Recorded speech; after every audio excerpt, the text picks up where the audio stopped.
Kalau kita bicara tentang material padat, langkah pertama yang perlu kita pahami adalah bagaimana atom-atomnya tersusun di dalamnya. Struktur kristal memberi kita gambaran tentang keteraturan ini. Atom-atom diatur dalam pola 3 dimensi yang teratur dan berulang, bukan acak, tapi mengikuti keteraturan geometris tertentu. Hal pentingnya adalah susunan ini sangat menentukan sifat-sifat material. Misalnya, apakah material itu kuat atau lunak, rapuh atau lentur, ringan atau padat, semuanya sangat dipengaruhi oleh bagaimana atom-atomnya tersusun. Dalam dunia engineering, memahami struktur kristal adalah fondasi utama. Sebelum kita bisa membahas bagaimana material bisa berubah bentuk, yaitu melalui proses deformasi, kita harus tahu dulu bagaimana strukturnya diatur. Nah, untuk membangun pemahaman itu, kita akan mulai dari konsep dasarnya, yaitu kita pelajari jenis padatan, lalu kisi kristal, dan kemudian unit sel, yang bisa dibilang sebagai blok bangunan dari struktur kristal. Tujuan akhirnya adalah kita ingin benar-benar paham tentang dislokasi kristal, yaitu gerakan atom yang menjadi inti dari bagaimana material bisa berubah bentuk secara plastis. Kalau kita perhatikan gambar di layar, tampak sebuah susunan bola-bola padat yang saling bersentuhan secara simetris. Gambar ini memperlihatkan bagaimana atom-atom bisa tersusun sangat rapat dalam struktur tertentu dan akan sangat membantu kita membayangkan bagaimana interaksi antar atom bekerja. Ini menjadi titik awal yang penting. Selanjutnya, mari kita telusuri seperti apa susunan dalam padatan kristalin secara lebih rinci. Sekarang, mari kita bahas jenis padatan yang paling umum ditemukan dalam logam dan keramik, yaitu padatan kristalin. Apa yang membedakan padatan kristalin dari bentuk lainnya adalah pola susunan atomnya yang sangat teratur. Atom-atom di dalamnya tersusun dalam pola 3 dimensi yang berulang, layaknya ubin yang disusun rapi di seluruh ruangan.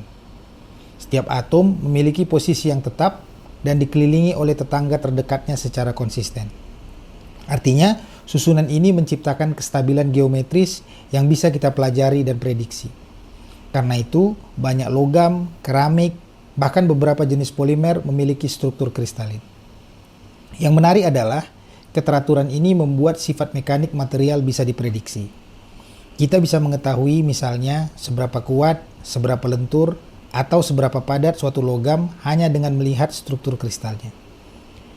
Nah, pemahaman tentang keteraturan ini menjadi sangat penting, terutama saat nanti kita membahas cacat struktur seperti dislokasi. Karena dislokasi itu pada dasarnya adalah gangguan kecil dalam keteraturan ini. Dan di sanalah mekanisme deformasi dimulai. Sekarang coba bayangkan gambar yang ditampilkan. Kita melihat susunan titik-titik kecil dalam sebuah kubus. Itulah representasi dari kisi kristal FCC. Setiap titik menunjukkan posisi atom dalam ruang 3 dimensi. Kita bisa melihat betapa simetris dan teraturnya pola ini, membentuk jaringan yang sangat rapi. Dengan memahami pola seperti ini, kita akan lebih mudah menjelaskan perilaku material saat mengalami tekanan atau tarikan. Mari kita lanjut ke jenis padatan lain yang justru tidak punya keteraturan seperti ini, yaitu padatan amorf. Tidak semua padatan memiliki susunan atom yang teratur. Sekarang mari kita lihat lawannya dari padatan kristalin, yaitu padatan amorf atau non-kristalin. Padatan amorf tidak memiliki pola jangka panjang dalam susunan atomnya. Artinya, atom-atom di dalamnya tersusun secara acak. Tidak ada pengulangan pola geometris seperti yang kita temui pada kristal. Bayangkan cairan yang tiba-tiba dibekukan dengan sangat cepat, sehingga atom-atomnya tidak sempat tersusun secara teratur. Hasilnya adalah struktur amorf, seperti kaca atau beberapa jenis plastik. Contohnya mudah kita temukan di sekitar kita. Kaca jendela adalah salah satu bentuk padatan amorf. Beberapa polimer juga memiliki bagian amorf, meskipun sebagian lainnya bisa memiliki struktur kristalin parsial. Karena tidak ada keteraturan struktur, sifat fisiknya pun berbeda. Padatan amorf cenderung tidak memiliki titik luluh yang tajam, dan karakteristik mekaniknya bisa sangat bergantung pada kondisi pembuatannya. Hal pentingnya di sini adalah kita perlu bisa membedakan antara struktur kristalin dan amorf. Karena konsep ini akan terus muncul saat kita membahas deformasi, kekuatan material, dan cacat struktur. Dengan memahami perbedaan ini sejak awal, kita bisa menilai bagaimana suatu material akan bereaksi saat digunakan dalam aplikasi teknik yang nyata. Sekarang mari kita lanjutkan dengan melihat bagaimana atom dalam kristal dimodelkan secara visual dalam bentuk model bola keras. Mari kita bahas bagaimana kita bisa memvisualisasikan atom-atom dalam kristal secara lebih konkret. Salah satu cara paling umum adalah dengan menggunakan model bola keras. Dalam pendekatan ini, atom digambarkan sebagai bola padat identik yang saling bersentuhan satu dengan yang lainnya. Model ini membantu kita membayangkan seolah-olah atom adalah bola kelereng kecil yang disusun dalam ruang 3 dimensi. Perhatikan gambar di bagian atas. Di sini kita melihat struktur kristal tipe FCC atau Face Centered Cubic yang divisualisasikan dengan bola-bola besar.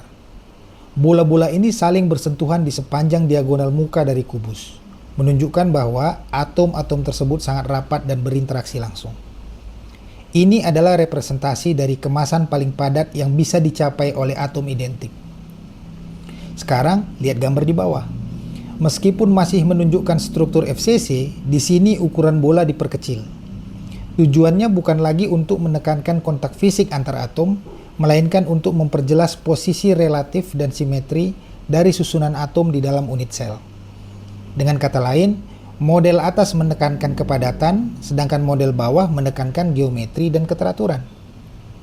Kedua model ini sama-sama penting, tergantung pada apa yang ingin kita pelajari. Jika kita ingin menghitung volume yang ditempati atom, kita pakai model bola keras. Tapi jika kita ingin melihat arah slip atau jarak antara atom, model bola kecil atau reduced sphere sering lebih berguna. Dalam studi dislokasi, kita akan sering berpindah di antara kedua model ini karena masing-masing memberi gambaran yang berbeda tentang bagaimana atom bergerak pada saat deformasi terjadi. Jadi gambar-gambar ini bukan sekedar ilustrasi, tapi adalah alat bantu berpikir yang sangat penting dalam memahami sifat kristal dan mekanismenya.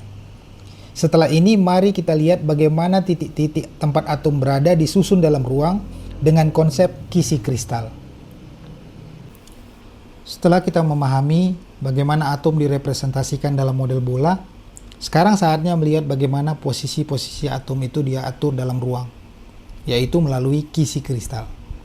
Bayangkan kisi kristal sebagai rangka 3 dimensi yang terdiri dari titik-titik, di mana setiap titik menunjukkan lokasi yang bisa ditempati atom. Titik-titik ini teratur dan berulang, membentuk pola spasial yang konsisten di seluruh struktur. Perhatikan gambar di bagian atas. Di situ kita melihat kisi kristal dari struktur FCC divisualisasikan dalam model bola kecil. Titik-titik mewakili posisi atom, dan terlihat bagaimana pola pengulangan terjadi dalam 3 dimensi. Sekarang lihat gambar di bagian bawah. Di sini ditampilkan kisi kristal BCC atau Body Centered Cubic. Strukturnya mirip kubus juga, tapi dengan perbedaan penting, yaitu selain 8 titik di sudut, ada 1 titik tambahan di tengah-tengah kubus. Itulah atom pusat dalam BCC. Nah, untuk membentuk struktur kristal lengkap, kita menempatkan motif atom atau kelompok atom tertentu pada setiap titik kisi. Dengan cara ini, kisi kristal bukan hanya sekedar titik kosong, tapi menjadi kerangka untuk menyusun seluruh struktur material. Ketika titik-titik kisi ini diulang dalam semua arah, kita mendapatkan keteraturan spasial yang menjadi ciri khas padatan kristalin. Tapi yang menarik adalah, gangguan kecil dalam keteraturan kisi ini, seperti dislokasi, bisa menyebabkan perubahan besar pada sifat mekanik material. Dengan membandingkan struktur FCC dan BCC secara visual seperti dalam gambar ini, kita mulai bisa melihat mengapa logam-logam dengan jenis kisi berbeda punya perilaku yang juga berbeda. Setelah ini, mari kita lihat elemen paling penting dari kisi kristal, yaitu unit sel, sebagai blok bangunan terkecil dari struktur kristal. Sekarang mari kita fokus pada konsep yang sangat penting dalam kristalografi, yaitu unit sel. Unit sel bisa kita anggap sebagai blok bangunan terkecil dari struktur kristal, yang bila diulang dalam 3 dimensi akan membentuk keseluruhan kisi kristal. Perhatikan gambar di bagian atas.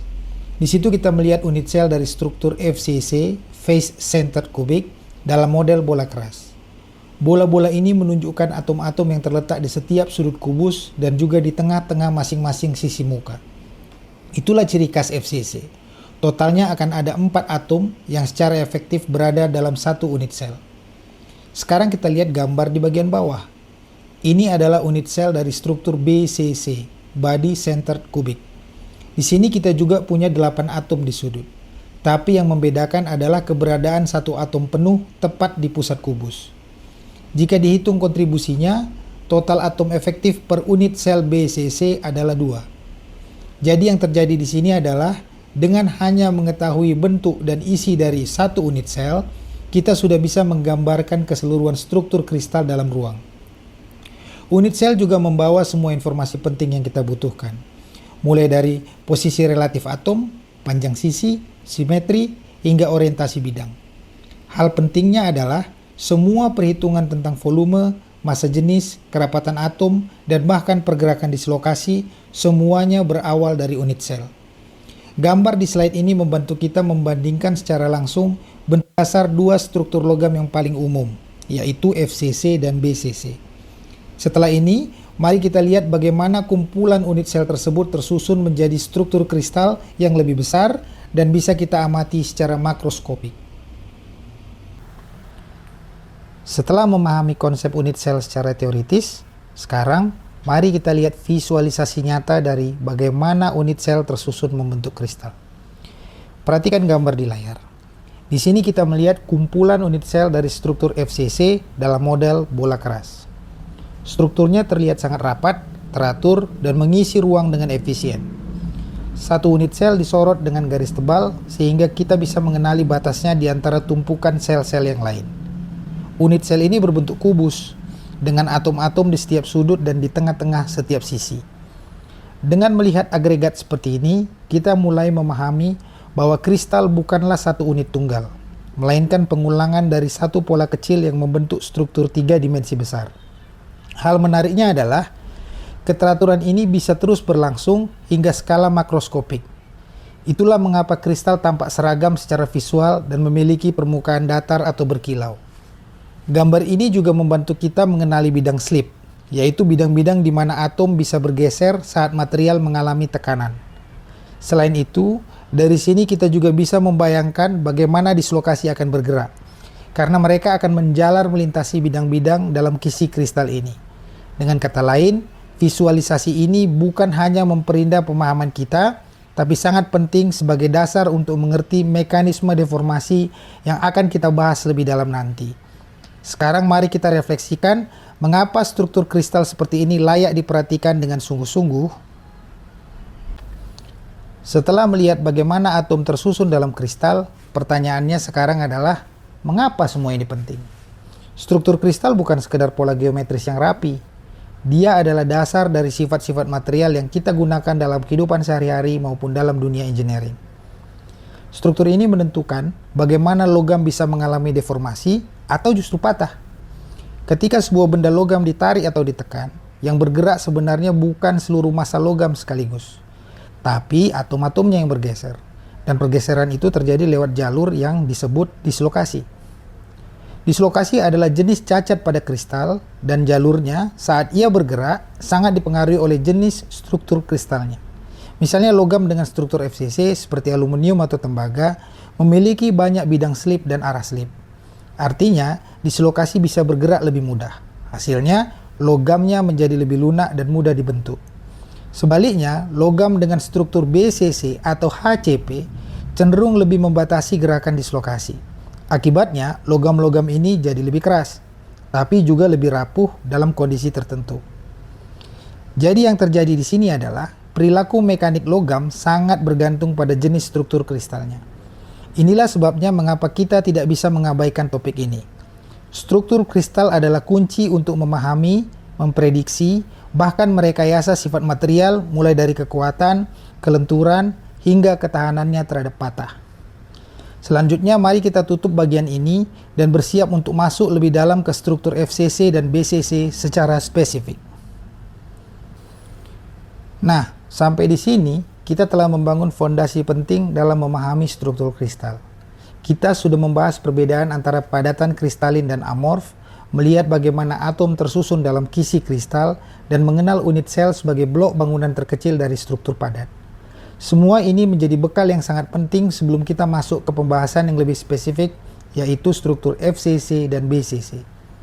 Di bagian berikutnya kita akan melihat dengan lebih detail bagaimana bentuk unit sel FCC dan BCC, berapa jumlah atom yang efektif berada di dalamnya, dan seperti apa hubungan geometris antar atom dalam struktur tersebut. Dari situlah kita mulai bisa menelusuri jalur-jalur yang bisa dilalui dislokasi, menentukan arah slip paling mudah, dan akhirnya memahami bagaimana struktur mikroskopik ini menjelaskan perilaku makroskopik material. Intinya adalah, struktur adalah pondasi, dislokasi adalah mekanismenya. Dan dari sinilah kita mulai membangun pemahaman tentang deformasi, kekuatan, dan rekayasa material secara lebih mendalam. Sekarang, mari kita lanjut ke bagian 2, di mana kita akan masuk langsung ke jantung struktur logam, yaitu FCC dan BCC.